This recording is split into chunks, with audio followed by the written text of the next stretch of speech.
ताजा अपडेट्स के लिए सब्सक्राइब करें हमारे YouTube चैनल को और साथ ही बेल आइकन को दबाएं। नमस्कार, आज हमारे साथ श्रमिक पत्र स्टूडियो मौजूद है बहुत ही युवा नेता, पंचायती राज आउटसोर्स कर्मचारी संगठन के प्रदेश अध्यक्ष आशीष कंडारी जी से।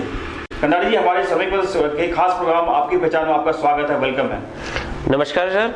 जिस तरीके से सीधा ले चलते हैं कि वो मुद्दे की बात की, जिस तरीके से आप लोग का पिछले 13 दिन की बात करें, 13 दिन से पीछे धरना स्थल पर बैठने को मजबूर है। आखिर क्या वजह पड़ी अपने घर बार छोड़ के, ठंड के शुरू हो गए माहौल है, इसमें अपने घर बार छोड़ के यहाँ पर बैठने को मजबूर, आखिर वजह क्या थी? सर, सबसे पहले मैं ये बता देना चाहता हूँ, हम विगत वर्ष 2018 से और वर्तमान तक 31 मार्च 2020 तक हमारा एक कॉन्ट्रैक्ट था, वो समाप्त हुआ। जैसे वो समाप्त हुआ, कोरोना काल स्टार्ट हुआ।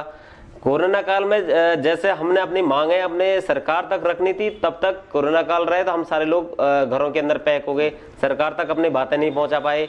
फिर भी हमारा सरकार से यही उम्मीदें थी, जैसे कोरोना काल में हमारे प्रधानमंत्री जी या मुख्यमंत्री जी वो यही बोले कि कोरोना काल के टाइम पे किसी भी कर्मी का, चाहे वो किसी भी, चाहे प्राइवेट हो चाहे गवर्नमेंट सेक्टर से काम कर रहा हो, बिल्कुल भी उनकी नौकरी नहीं जाएगी या उनको नौकरी से नहीं हटाया जाएगा। परंतु उसके जस्ट विपरीत हमारे साथ हुआ है।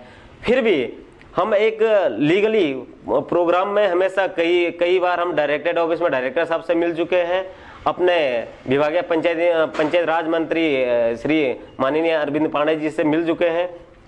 और हाँ, ये जो कि हमारे मुख्यमंत्री जी के ओएसडी साहब धीरेन्द्र पवार जी हैं, उनके माध्यम से भी हम मुख्यमंत्री जी को अपना ज्ञापन दे चुके हैं कि हमारा जो कार्यक्रम है 6-7 महीनों से हम लोग बाहर हैं पंचायत राज के अंतर्गत, न तो क्योंकि आज के टाइम पे सभी लोगों की एक तो आर्थिक स्थिति खराब हो चुकी है, दूसरी बात यह है कि लोगों के पास जो रोजगार का कोई अन्य साधन नहीं है। तो मैंने हमेशा सरकार से यही चाहा कि एक लीगली प्रोसेसिंग से हमारा काम हो जाए। हम इसीलिए आज तक वेट करते रहे। लास्ट में मजबूरन जब हम हमारे यहाँ पे लगा कि विभाग से हमारे अगर कोई वो समाधान नहीं हो सकता है, तो मजबूरन हमें लास्ट में यहाँ पे धरना स्थल पे बैठने पड़ा। कंडारी जी, बड़े श्रमिक दर्शकों लाखों दर्शक देखते हैं, सबसे पहले प्रथम सवाल ये बताओ कि जो आपको ये पता चला कि आपको नौकरी से बाहर निकले, इससे सूचना कब मिली, कैसे मिली आपको? सर, जैसे कोरोना का समय चल रहा था, हमारे डायरेक्टर साहब का लेटर कोरोना के दौरान, जैसे कोरोना 22-23 तारीख से स्टार्ट लॉकडाउन ऐसा इस टाइम पे हुआ था, और 23-25-26 तारीख के आसपास हमको पद से निरस्त करने का लेटर डायरेक्टर पंचायत राज से इश्यू करवाया गया कि जो कि सूचना बाय पोस्ट भेजी गई आप लोगों को, व्हाट्सएप कैसे जरिए कैसे? नहीं, ये व्हाट्सएप के माध्यम से ही हमको प्राप्त हुई है। जैसे हमने ये देखा, हमने कहा भाई अब इस टाइम पर हम कुछ कर नहीं सकते हैं, न तो कोरोना क्योंकि लॉकडाउन चल रहा था। हमने भी कहा भाई ठीक है, इस टाइम पे अगर सरकार पे ऐसे संकट है तो इसका सभी को हमको मिलना। बात काट के कुछ बोल रहा हूं, आपका जब आप कहना कि मतलब ये है, तात्पर्य ये है कि जो पहला लॉकडाउन फर्स्ट फेज में जब था जी, पहले चरण में ही आपको लेटर मिल गया था? जी सर, जी पहले चरण में हमको लेटर मिल गया था कि आपकी सेवा समाप्त की जाती है, आपका बॉन्ड 31 तारीख को समाप्त है, आपकी सेवा समाप्त की जाती है। फिर भी हमने कहा ठीक है, इस टाइम पे अगर सरकार पे संकट का दौर है तो हमको भी इसको मिलकर सभी लोगों को सहयोग दे करके इसको आगे बढ़ाना चाहिए। ठीक है, जब तक लेटर में एक बार क्लियर कर दीजिए, लेटर में क्या लिखा था? हमेशा के लिए हटाया गया, कुछ दिन को हटाया? नहीं, इसमें ये लिखा गया था कि आपकी इतने तारीख को आपका बॉन्ड समाप्त हो चुका है, समय सीमा समाप्त हो चुकी है, आपको पद से निरस्त माना जाता है, आपकी सेवा निरस्त मानी जाती है। तो उस दिनों आपकी मजबूरी थी कि आप घर में पैक हो रखे थे, निकल नहीं पा रहे थे, उसमें अपनी आवाज उठा नहीं पाए? हाँ, कहना चाह रहे हैं? हाँ, बिल्कुल मजबूरी ये थी। हमने भी कहीं ना कहीं ये चाहा कि अगर देश में अगर ऐसी महामारी चल रही है, कहीं ना कहीं हम सभी लोगों को इसका मिल करके सहयोग करना चाहिए।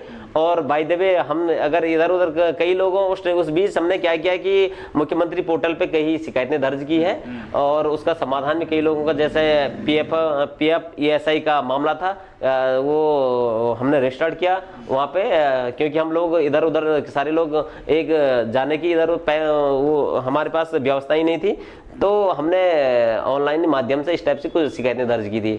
नहीं, शिकायतें कब दर्ज करी आप? हाँ, शिकायतें ये ऑनलाइन पोर्टल पे मुख्यमंत्री पोर्टल या श्रम विभाग लेटर मिलने के बाद ही हाँ, लेटर मिलने के बाद। तो क्या सीएम पोर्टल पे क्या संज्ञान लिया गया आपकी बातों का? हाँ, वहाँ से तो जिन लड़कों ने उन पे पोर्टल पे शिकायत डाली उनको फोन आया है वहाँ से, और समाधान भी हुआ है। कुछ ना कुछ क्या हुआ? क्या उन्हें समाधान, हाँ, समाधान ये हुआ है कि कई लड़कों का जैसे पीएफ जमा नहीं था, पीएफ जमा हुआ है, और खुद ही जैसे हम लोगों का 6-7 महीने से पीएफ रुका था, कई लोगों का जमा हुआ, कई लोगों का अभी नहीं हुआ, तो उनके द्वारा ये बताया जा रहा था कि किया जाएगा। तो क्या जॉब के लिए आप लोगों ने समाधान उस पे समाधान पोर्टल पे डाले थे आपने की जॉब चाहिए किसके लिए शिकायत की आप लोगों? हाँ, जॉब का भी डाला था, जॉब का भी, उसके बाद कि ऐसा नहीं आया, कोई रिजल्ट नहीं आया कि हाँ आपका जॉब का समाधान, ऐसा कुछ नहीं निकला।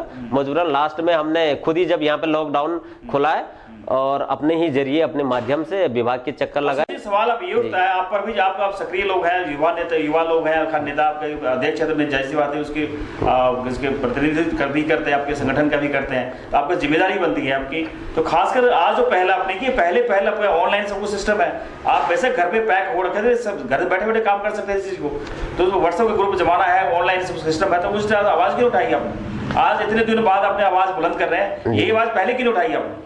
सर, ये आवाज़ हम पहले भी उठा चुके हैं। जैसे हमने पहले उठाई थी, ये कहीं ना कहीं हमें विभाग द्वारा एक सहयोग मिला है। एक अन्य उत्तर प्रदेश के पंचायत राज एक्ट 1947 नियमावली 161 के अंतर्गत एक व्यवस्था थी कि आप किसी भी निर्माण कार्य को, जैसे ग्राम पंचायत में जो निर्माण कार्य चल रहे हैं, आप उसमें एक टेक्निकल का काम करेंगे, और जो भी आपका जो बजट होगा उसके 2% के आधार पर आपकी सैलरी का निकलेगी, मानदेय निकलेगा।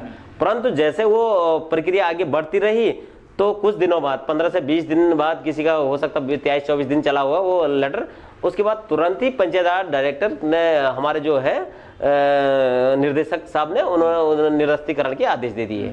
ये थे हमारे साथ आज के नए मेहमान आशीष कंडारी जी ने बेबाक बात अपनी रखी, खासकर समस्याओं को लेकर, जहां सरकार की पहल कहते हुए दिखाई दे रही है कि बेरोजगार के लिए सरकार की मुहिम हमेशा धरातल पर दिखाई दे रही है, लेकिन सच आपके सामने है कि हाँ, वो 400 संख्या वाला कम नहीं होता, बहुत अधिक संख्या है। 400 लोग अपने घर से बाहर बेगाने होकर यहाँ पर धरना स्थल बैठने को मजबूर हैं। उन्होंने साफ बताया कि वहाँ पे सांप, जंगली जानवर भी आते हैं, और जान जोखिम में डालकर ये लोग धरने में बैठने को बेबस और मजबूर है। अब देखना होगा सरकार इन प्रदर्शनकारियों के धरना स्थल पर संज्ञान लेती है या नहीं, आने वाला समय बताएगा।